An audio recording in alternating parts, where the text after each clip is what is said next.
Is homelessness good for business? More specifically, is homelessness good for business regarding the police? Well,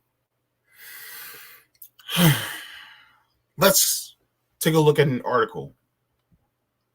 So, I want to give credit to Awkward, who is one of the authors, co-authors, I should say, for 10 Demands for Justice, which Nick here at RBN is also a co-author.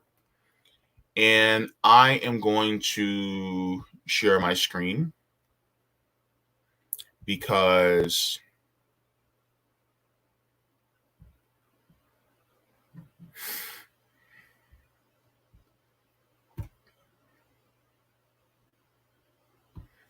Awkward shared this recently. And I think this article that I'm about to share was probably covered by Sabby. This is local for her. But it's always good to reiterate these things. So Awkward posted this on Twitter. Awkward said, cops in Boston logged $4 million in overtime from 2019 to 2020 alone for assaulting and arresting the city's most vulnerable, the houseless. And while it costs taxpayers $31,000 to criminalize a houseless person, it's only $10,000 to provide supportive housing. So shout out to Awkward. If you guys don't follow Awkward is a great resource as well. Not only him, but Zoya, Nick, and some others who also co-authored the 10 Demands for Justice. I recommend that you follow them. But let's go. So I'm going to share my screen. And this is a bit of a long article. I'm not going to read the entire thing, but this is a good article to get into regarding how homelessness is actually lucrative for policing. This is from WGBH, says Boston police run up millions in overtime at mass and cash homeless encampment. It says Boston police officers logged nearly $4 million in overtime pay between 2019 and 2020 for work at Massachusetts Avenue and Melnia Cass Boulevard, or Mass and Cass, an area marked by seemingly unending cycle of homelessness, crime, substance use, and poverty. Stopping right there, really, if you look at it in this way, homelessness it's been good business for police. If you're a police officer and you're basically criminalizing the homelessness in this area, you've made good money for criminalizing the homelessness. You get a bigger city budget, you get more hours. And so then criminalizing the homelessness is actually quite valuable to you, because you literally get to take them to prison, take them to jail, and then you get a lot more money for it. You're making 6 figures. You're in the money, baby.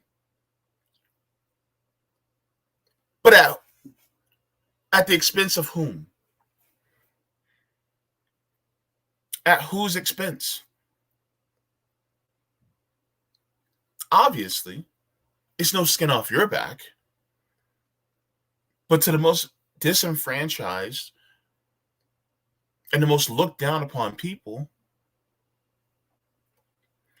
it's the homeless. It's the people who have fell on hard times. It's the people who the system has thrown away. And a lot of people don't realize that the system is designed this way. And that's how they operate. Let's continue.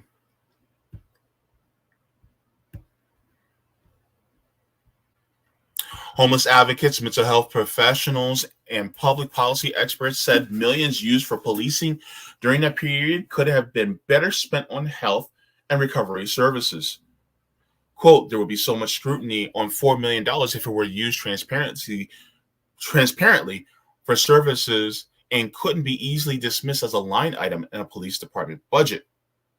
This is a nurse practitioner at Boston Healthcare for the Homeless, Maggie Sullivan. That much money could make a really significant dent at Mass and Cass. Who should ever wait for a detox bed if there's $4 million to spare? That $4 million could have easily housed a lot of people, could provide services for a lot of people, but yet it went into the pockets of police officers. Defund the police, anybody? Says according to payroll records obtained by GBH News through a collaboration with Boston University Spark Lab, the overtime spending at Mass and Cass occurred between July 2019 and November 2020. A Boston police spokesman confirmed the overall overtime total, but did not comment further. Officers began logging tens of thousands of hours in overtime as the encampment grew and drew neighborhood complaints about crime. Between 2019 and 2020, city sanctioned police sweeps to remove people living in tents, under tarps, or outdoors, and sleeping bags were conducted, adding to overtime costs. But the bulk of the overtime was submitted in daily 8-hour shifts. The Mass and Cass overtime hours in 2019 and 2020 were listed in city payroll reports under a quote-unquote special events category, a designation also used to track the number of police hours worked during the Boston Marathon, the St. Patrick's Day Parade in Southie, Red Sox games, and 4th of July details. So there's a lot of overtime going out just to make it so that a lot of people are consistently and constantly vilified every which way, even though the system put them there in that spot. And a lot of people are going to go, well, it's their own fault. No, it's not. How many people actively choose to live in such conditions? Nobody sits here and goes, well, I want to sleep out in the street. Nobody actively chooses, like, look, how cold is it outside right now? Right now it's 56 in Central Florida. How cold is it outside your door right now?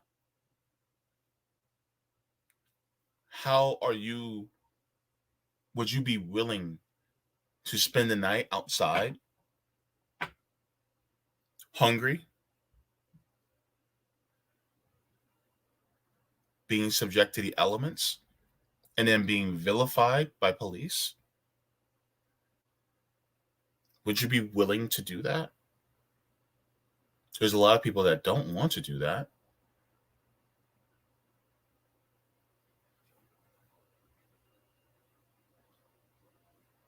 There's this forced coercion that happens in our society, and people have no choice but to be subject to this type of conditions. They're literally living out here under duress because there's no other thing that they can do.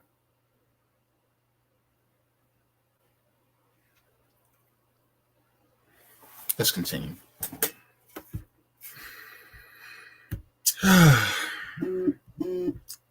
Let's go to this video.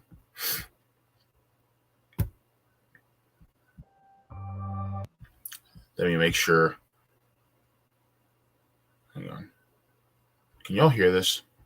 Let me make sure you guys can hear this.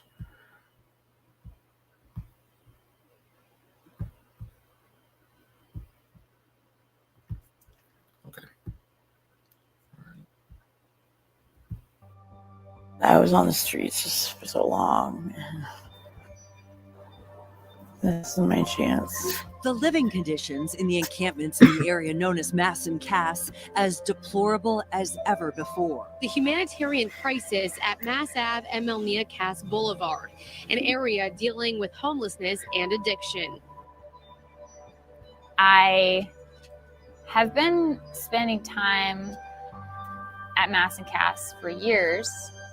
Just this concentration of people with substance use disorder, people experiencing homelessness. And in recent years, I think exacerbated by the pandemic, there has been this growing encampment area there. There were complaints from residents, there were complaints from neighborhood associations. I mean, these tents were seen as kind of a blight to the neighborhood. What I've been trying to figure out is what happens to the people who are largely forgotten about. How are you doing? I'm doing good. I'm doing good, yeah. I met Heidi in November. We started talking about her life. She grew up in Weymouth, and she was just kind of like a regular kid. She says that the opioid crisis, where opiates were so available, had such a huge impact. So what happened that led you out here? I got addicted to OCs. Oh yeah, my first boyfriend, my high school sweetheart. Also, you know, when OCs became very big, and we switched over to, like, the first time I ever sniffed heroin. I was in Weymouth. I was 20. I want to say I was like 22. And when I woke up, Jay was dead. Since then, she struggled with drinking, alcohol, and substance abuse throughout her life. I wasn't mentally stable. I was, admitted to a few psych units. I was incapable of taking care of my daughter, and my mother told me to leave the house. She's been experiencing homelessness for about 10 to 15 years. I've been in and out of, like, shelters, but programs, and I always end up back out here. There have been multiple efforts by municipal, like city administrations, to try to clear the tents out and provide alternatives for people. Now let's be the first major city to come together as a community and end chronic homelessness for good. To be clear, tents are not appropriate for housing. Mayor Michelle Wu did yet another street cleaning in January. The city, working with our state and provider partners, have brought online new low-threshold housing and shelter beds to meet the housing and public health needs of residents formerly living in the encampments. Hang on. Let me show you guys something. See all these things here? These are their possessions.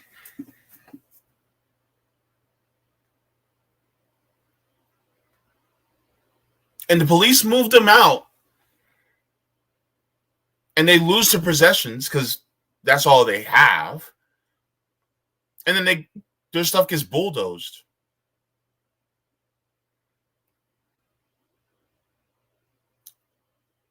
This is heartless. Because what do you expect them to do?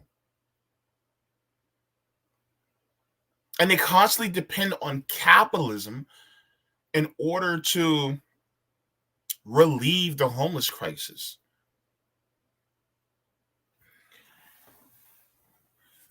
I want y'all to listen to me real quick. It is not profitable to end homelessness. Capitalism relies on the profit motive. It is not profitable to end homelessness. That threat needs to loom over you to keep you slaving away for capitalists. Because if you're not scared of being homeless, then they wield less power over you. And so they need this image to stay, to scare you into saying, well, if you don't do what we say, if you don't work under duress for us, then you can end up just like them. And then they ask, how can we make more money off of them? Well, let's put them in jail. Let's put them in prison. If we do that, we'll make more money off of them. Or the police wants more money. Police officers want to make more money. All right. You guys get overtime for criminalizing these people. That's what you do. That's how it works. You cannot make profit off of homelessness by ending it. You need to keep it around in order to keep profits going. That is the dark underbelly of capitalism. Remember that. Let's continue.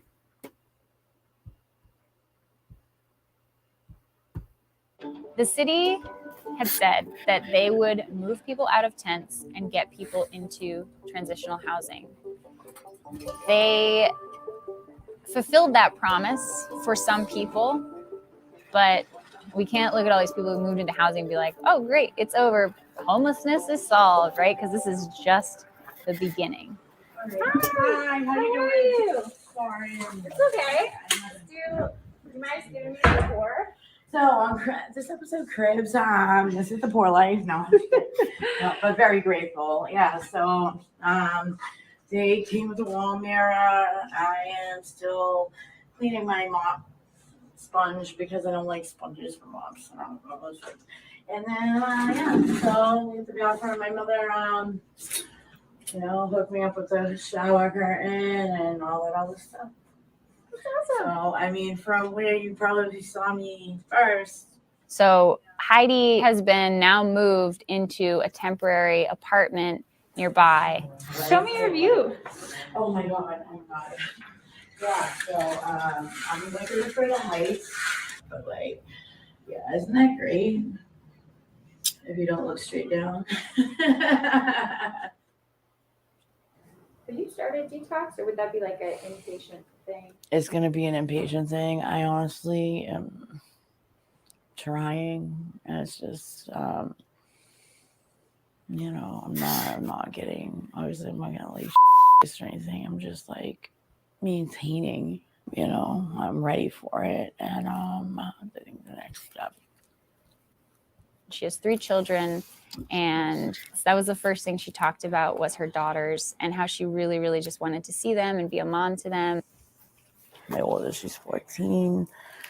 Mackenzie's 9. And then Laura is like a little over 2 years. That's my sister.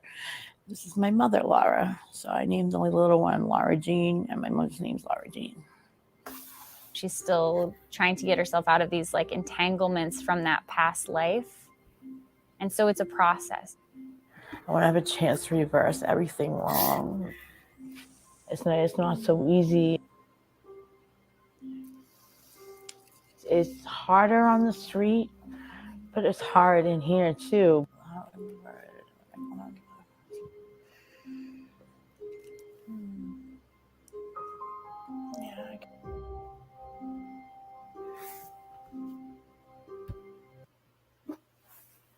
Since when hospitalized for a leg injury earlier this month, Heidi detoxed at an inpatient program at Boston Medical Center and is continuing to work on her sobriety.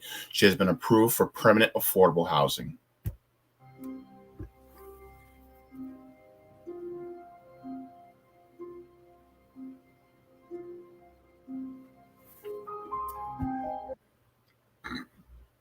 Since the January 12th street cleaning, more than 160 people have been placed in transitional housing, according to the city of Boston.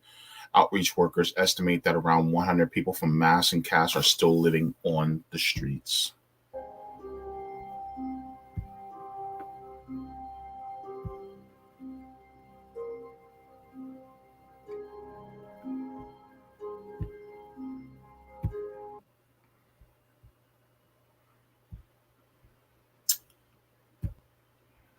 So that's what's going on. And there's more. And, this, if it will.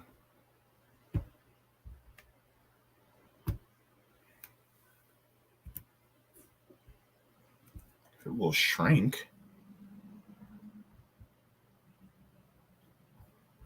What in the world?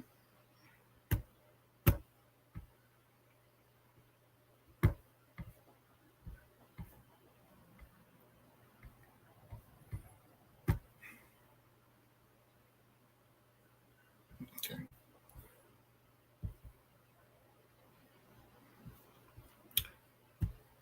It is lucrative for police departments to criminalize homelessness.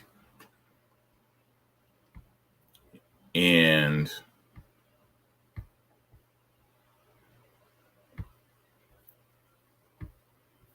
this is what people are really going through as we speak. Let's go to here. All right. This continues, says the Police Patrolmen's Union defended the spending, saying that it's the city's responsibility to fund needed resources at Mass and Cass, which should include more money for social services. Larry Calderon, the Boston Police Patrolmen's Association president, blamed city leadership for not supplying enough resources for everyone.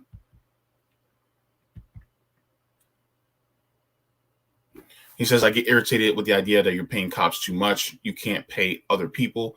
That's completely false. You can do both, just put in the budget and make sure that you have the proper money for all the resources. The city has the money. Says officers are often required to work overtime shifts, sometimes amounting to 16-hour days work due to understaffing. He says, we are being forced to make all that overtime. The reason why the city is paying so much overtime is because they won't hire more cops. Well, you know what? We don't need more cops. We need less cops, and we just need to house people. Sabi says, yet they just spent $10 million on an ugly statue. Yes. They just spent, oh God, that statue was horrible. It's crazy because Sabs, she text messaged me, says she is pissed off at the city of Boston because that ugly behind statue. I ain't gonna lie, look, the way it looked like something else. It's supposed to be Martin Luther King Jr. and his wife Coretta Scott King and their embrace, and it looks like something else. And I ain't gonna tell you exactly what it looks like, but it looked like something else.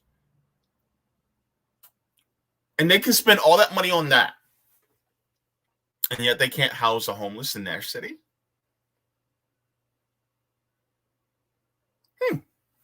Interesting, right?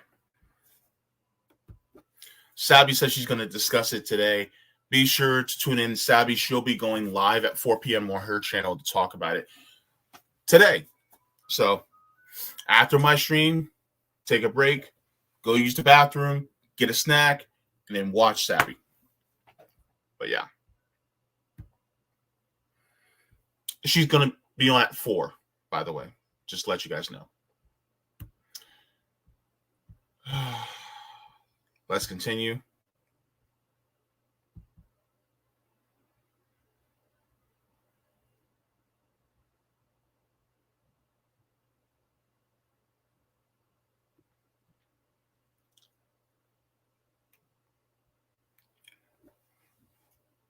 Says the $4 million in overtime costs for mass and cash policing in 2019 and 2020 shocked Newmarket Business Association President Sue Sullivan, who has staunchly advocated for strong actions to address on crime in the area. She says some officers walk the block, respond quickly, and get to know the community.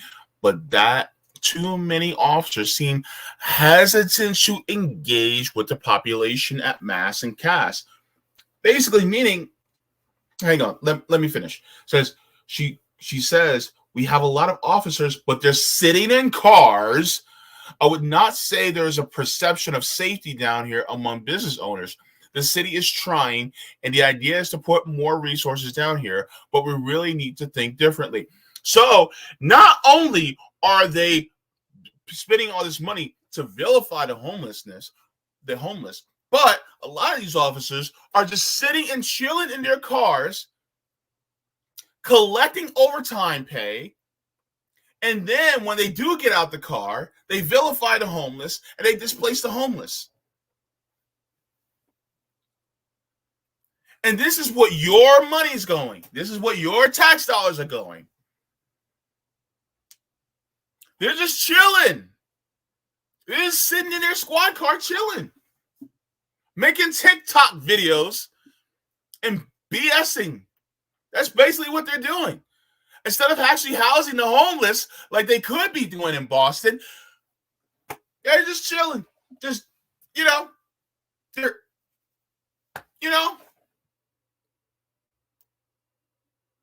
And so when we talk about defund the police, people are like, oh, well, if you guys defund the police, what are they going to do? Stop sitting in their cars and BSing. That's what they'll stop doing because they ain't going to be able to do it. Like, if we defund the police, then guess what? Then money's going to be diverted away from them and actually go to housing people who are homeless. If we defund the police, then some people who may be suffering from substance abuse can get into treatment. If we stop defunding the police, if we defund the police, then maybe we won't have these school resource officers in these schools, and maybe we can actually divert this money back to education so that we can better teach our children. If we defund the police, then maybe we can build up these more poorer neighborhoods so that the cause of the crime, aka poverty, can be alleviated. So the need for police will actually go down.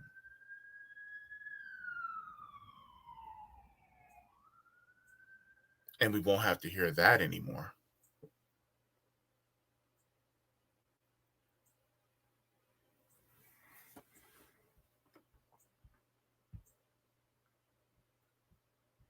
Sitting in cars, BSing.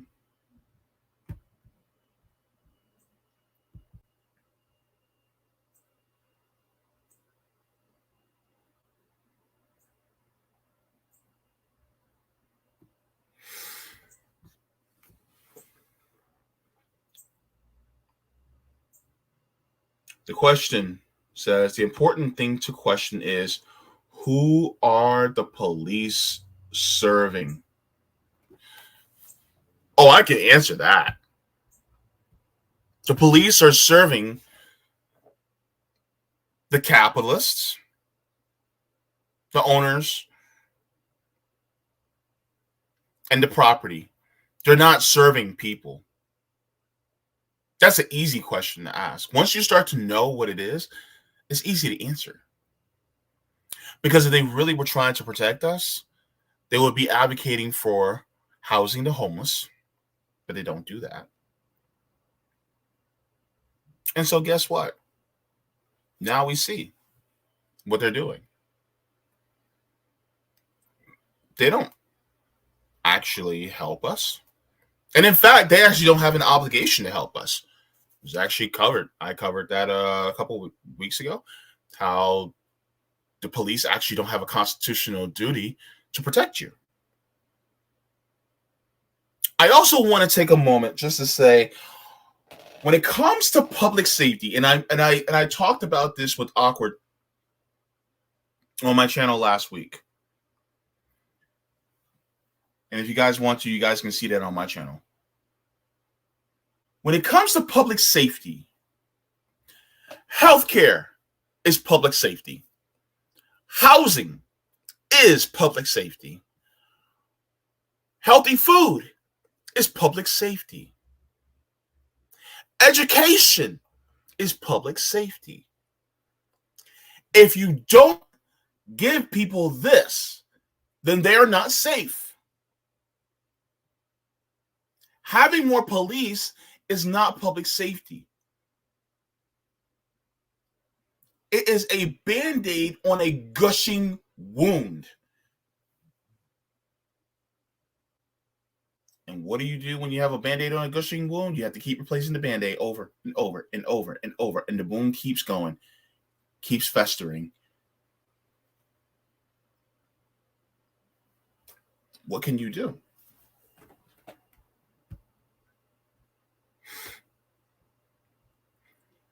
She continues, says it's clearly not to keep the people who are experiencing homelessness or substance abuse disorders safe.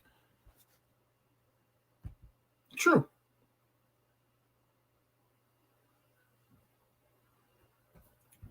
And this last point says if you don't address the root causes at mass and caste, you're never going to see an improvement in the things that are making everyone in the area unhappy.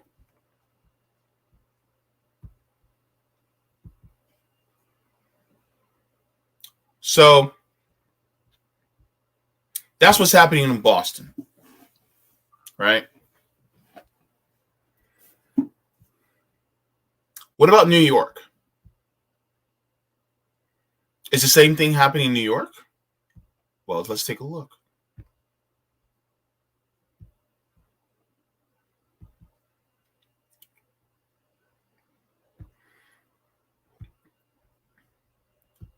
This is an article called Defund the NYPD. Homeless New Yorkers need housing, not police.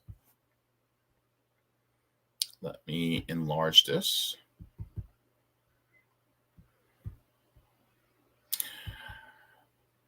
It says the hashtag Homeless Can't Stay Home campaign demands the complete removal of the NYPD from homeless outreach. For decades, homeless New Yorkers have been subject to cruel, racist, and counterproductive policing efforts.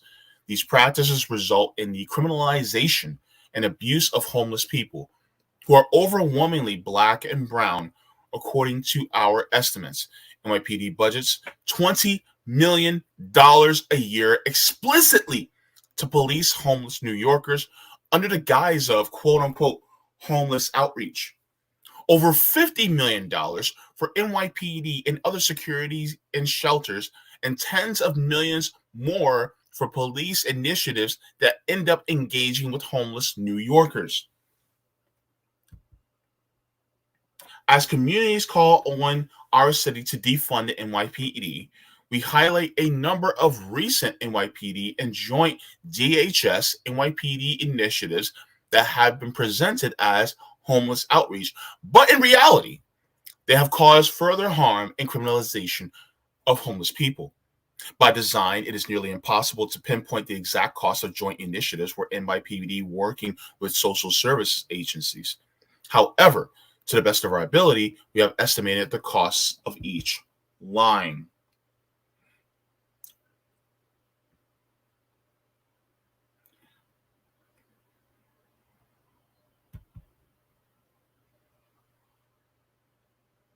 So it says further, we do not include associated with the NYPD and shelter system, where the city spends at least $5.9 million a year on NYPD peace officers and more than $45 million a year subcontracted to private security firms.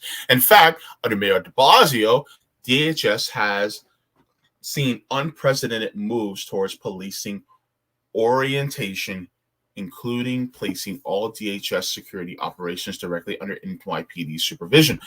All money set aside for policing homeless New Yorkers should instead be invested into housing them. We wholeheartedly support the NYC Budget Justice Campaign. Reduce the NYPD's budget by at least $1 billion, investing the money into communities of color. Hashtag Homeless Can't Stay Home ultimately envisions the removal of policing from homeless services and a city where shelters are unnecessary because everyone has safe, affordable home to live in. And it gives the points. Number one, eliminate NYPD's homeless outreach unit in the Joint Command Center. The cost is $11.5 million a year for uniformed officers and $2.6 million a year for 20 nurses. So it gives the background. It says the purpose of NYPD's homeless outreach unit, according to the NYPD, is engaging with homeless people, offer services, and monitor violations of the law. Our perspective is that the entire mission of HOU is illegitimate. Police have no place in outreach, and homeless people should be offered services by service providers, not police officers. Finally, homeless people should not be profiled by police simply for being homeless. It says in November 2019, Mayor de Blasio announced his Journey Home plan to end long-term street homelessness. Unfortunately, a core part of this plan was the introduction of Street Homelessness Joint Command Center, an Orwellian surveillance center with access to thousands of street cameras, which the mayor used to increase HOU staffing from 36 officers to 96.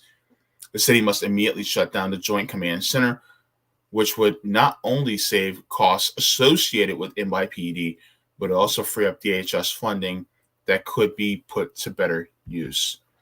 You wouldn't need any of these cameras, this many cameras, if you didn't have all these homeless people out there, if you just gave them homes. HOU is also responsible for the cruel street sweeps or cleanups that occur across the city each week, and the NYPD repeatedly displaces homeless people surviving on our streets without offering any meaningful help. Sweeps harm homeless people and are costly as they involve not only NYPD, but also DHS, DSS, and DSNY. These efforts have dramatically increased under Mayor de Blasio, nearly 45% between 2017 and 2019. They continue to increase during the COVID-19 pandemic, despite explicit CDC guidelines against this practice and calls from homeless New Yorkers, outreach workers, and advocates to stop the sweeps.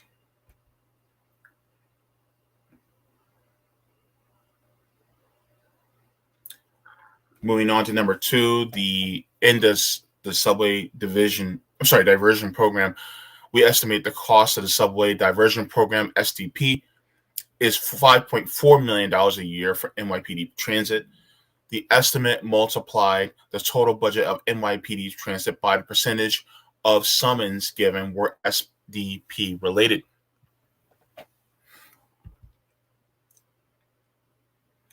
This figure says the NYC Department of Homeless Services shelters 89% of heads of household are Black or Latinx.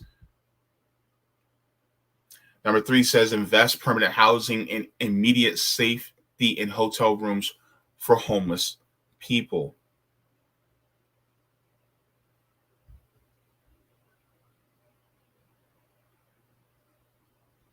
So it just goes to show that these budgets are extremely high. Oops, I had this thing shrunk the entire time. I'm sorry. But these budgets are extremely high. And these budgets could be used to house homeless people, but instead are used to really vilify the homeless. And really, this is just an operation to keep more money going to police.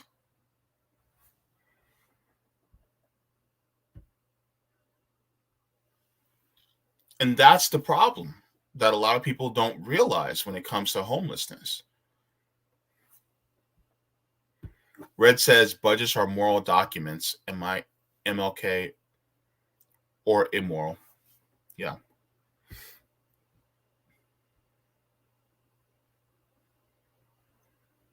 This is interesting. What he says, As I mentioned in Sabby's RBN show on Friday, the number of people who needed amputations due to frostbite doubled to 92 last year in Edmonton, Canada. This is due to a rise in homelessness, they think. People are literally being subject to frostbite because they're homeless. That's unconscionable. That's horrific. Why are we treating our citizens like this? All so that these capitalists can continuously make more money? Mouset says, living in the Bay Area, the homeless explosion is traumatizing even for the housed. It's that bad. Thank you. I want to answer this chat by Child of God. Child of God says, why not pool money, invest in Bitcoin when it's 100 times in 2 years? Take the money and buy land in Glassmouth and build self-sustainable communities. Because it doesn't.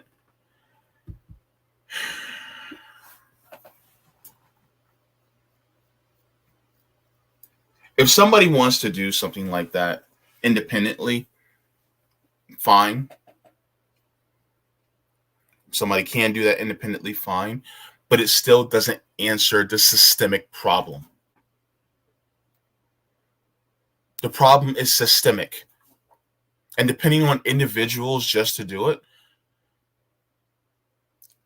it's a Band-Aid. It's probably a much bigger Band-Aid than what, having the police address homelessness is. But it's still temporary.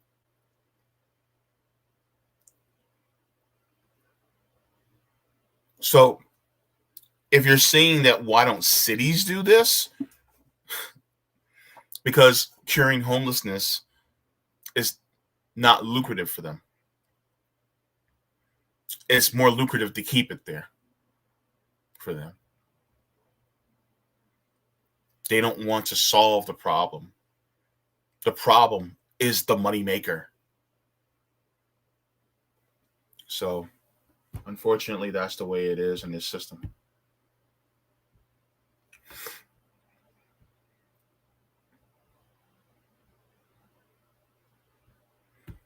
Ibrahim says, people don't have the money to invest. That's the problem. No quality income to advance. True. Yeah. Hasbin Hotel says the whole lose your job, end up straight on the streets was so apparent working there. And the company did not get a F about store broken AC, daily thefts, broken freezer units.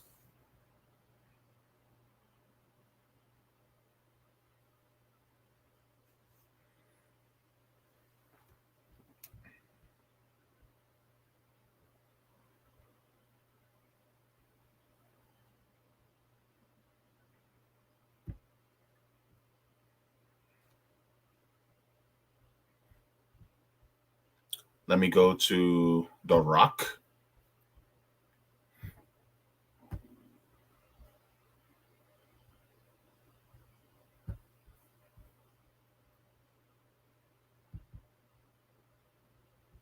Just checking to see if there's,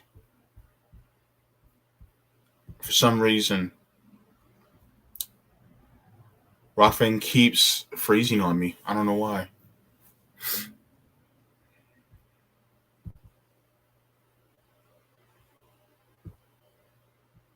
I just hope that it's working for the viewers. I'll check back on Rockfin in a second. Okay.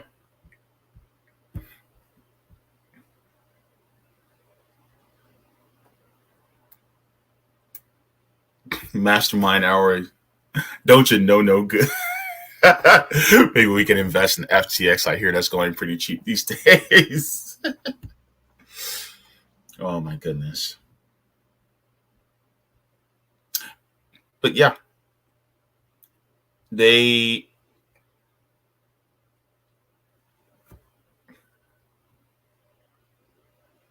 I think I get what you mean, Child of God. I think you're talking about basically using that as a form of mutual aid. or going that route as a mutual aid.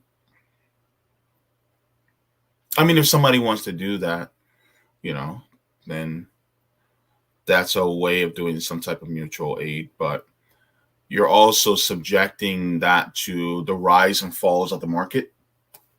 So it's not necessarily guaranteed. That's the only problem.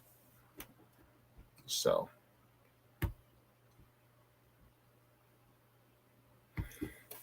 whoever says the best thing you can do for someone is to treat them like a human being. I mean, if we did that systemically, then I think that would solve a lot of problems. If we just saw them as human beings and said that they have a right to housing, healthy food, education, a living wage, things like that, I honestly think that that would be the best thing. Absolutely. In fact, Steakman Mark, you're mentioning it, and this is a great point. It says, please mention there's a large percentage of homeless people who are employed. In fact, over 40% of people who live out on the streets are actually employed, either have full-time or part-time jobs. So homeless people are employed. So you can't sit here and go, well, y'all just need to get a job. They have jobs. They have jobs. I'm trying to be less loud because I don't want to come off as annoying. But they have jobs. And you have a lot of people who say they need to get a job. Well, they do. So what's your answer to them now? And you got so many of us who are struggling just to make ends meet. On top of that, you have a lot of us who some of them may have substance abuse issues. Not all of them. Some of them just fell on hard times. And they have substance abuse issues. But answer this question. What led to the substance abuse issue? What could it be? The lack of health care and preventative care that we have in this country because we don't have universal health care? Wait, does this mean that everything is connected? Bingo! SpaghettiOs. It is all connected. It's all connected. Maybe, just maybe, if we actually did more preventative care in this country, maybe, just maybe, then people could go to the doctor and do more preventative measures so that they wouldn't get to a point where they could have to depend on opiates in order, or depend on different drugs in order to actually relieve their pain. Or certain people won't have to have different mental health issues, and then they have to depend on different substances in order to have an escape. Maybe, just maybe, if we had housing as a human right in this country and did a housing first model, then they wouldn't have to worry about losing their homes and becoming homeless. Maybe, just maybe, if people actually made a living wage, which having worker-owned businesses could help contribute to that, then maybe, just maybe, they wouldn't have to worry about making enough money to provide for themselves. If we treated food as more of a right, maybe, just maybe, people wouldn't have to worry about not eating. If we treated education as a right, maybe, just maybe, people would be able to have more of an outlet to educate themselves.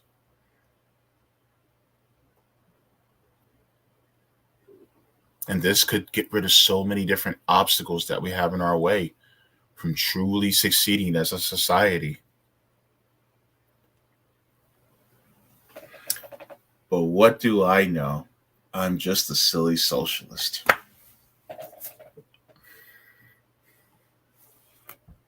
But yeah.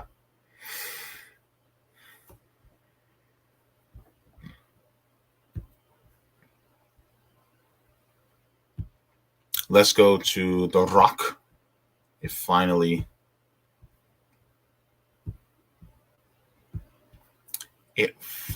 refreshed. All right. Okay. Thanks for the tip, Roger.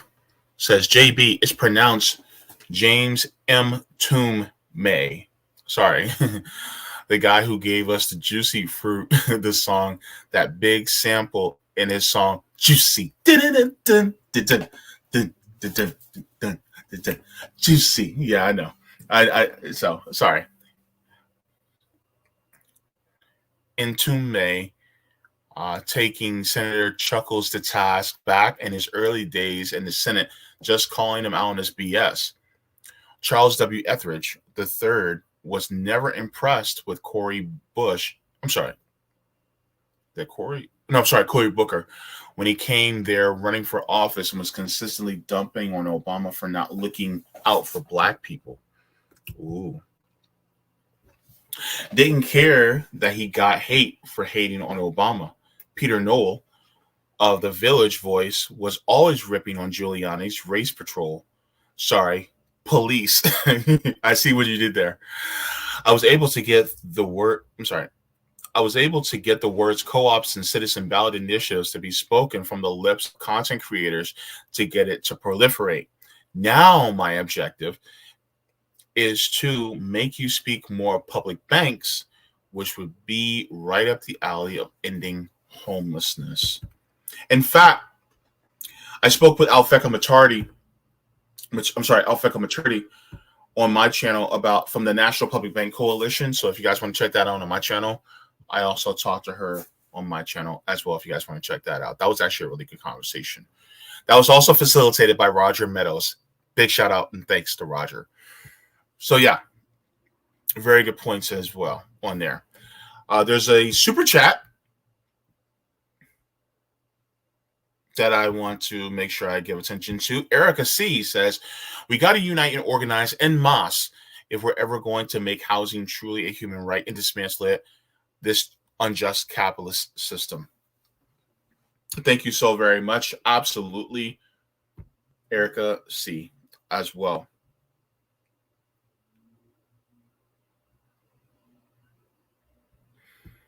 Yeah, Roger's pretty great. Randy. Oh, I love that. Eat the patriarch. Oh my God, Randy. You make me smile today. Thank you. I appreciate that. It's just Jurassic Park, but it's eat the patriarchy. That's too cool.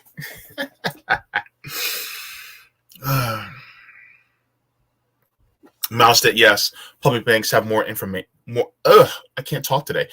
Public banks have more motivation to do things like infrastructure improvement as well.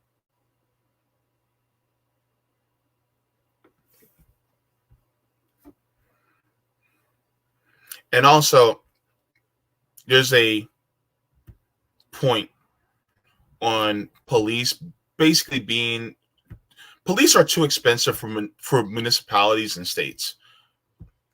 And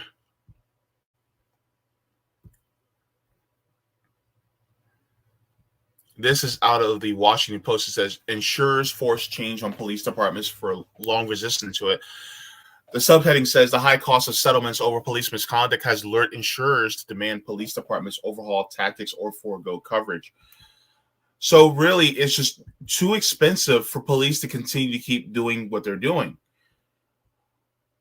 But here's the problem. Police, they are inherently the way they are because that's how they began and that's how they continue. Why is this like this? Why is this all on the side? Anyway. But they spent so much money over the years. In fact, let me put this in the chat. Cities have spent so much money on police that is really just a liability on these city budgets. And yet people say, oh, we need the police. We need this state. We need to keep them. Like, no, we need to defund them. In fact, we defunded police so much that one could say that a lot of those resources have been diverted away from education. And so who has been suffering? Our kids have been suffering. Our properties have been suffering. You don't think that we could use some of that money to fill these potholes? You're suffering. We could use it for public transportation. So many different things. So I think that's why it's important as to the defund the police movement. It's really because we literally could help so many people. Mind you, by the way, while I'm here, a lot of these police officers, they don't actually live in the neighborhoods that they police. So guess what? All this money they're making up in overtime, they're actually taking money out of these communities that are underserved, and then they're taking it back to the suburbs where they actually live. And so these suburbs are getting built up over the poor off the backs of the poor neighborhoods, while the poor neighborhoods are actually being vilified and subject to violence by these police. So, yeah. So the poor neighborhoods are literally subsidizing the richer neighborhoods. Sick system, isn't it? So we defund the police and reinvest in these areas. Sorry, but the more affluent neighborhoods, especially the suburbs, will get less money, but the poorer neighborhoods will get more money. I call that justice.